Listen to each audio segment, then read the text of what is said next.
ये लो अली, 500 रुपए और खूब मजे करना। बाबा बाबा मुझे भी दो पैसे।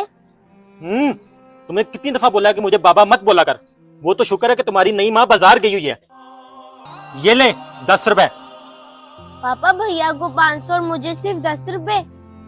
तू सुतेली है, घर में नौकरानी नहीं है इसीलिए तुम्हें रखा हुआ है। ज्यादा राजकुमारी बनने की कोशिश मत कर, चल काम कर।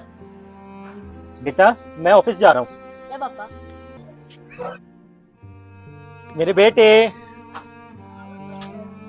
बाबा क्या हुआ? और इतना बड़ा केक कहाँ से लाई हो? और तुम्हारे पास इतने सारे पैसे कहाँ से आए?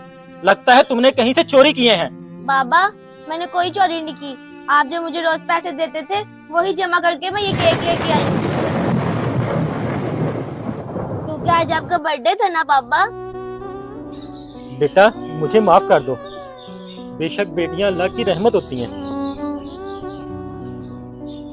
कमेंट्स बॉक्स में आई लव यू पापा जरूर लिखें। अगर आपको हमारा ये मैसेज अच्छा लगे तो शेयर जरूर कीजिएगा।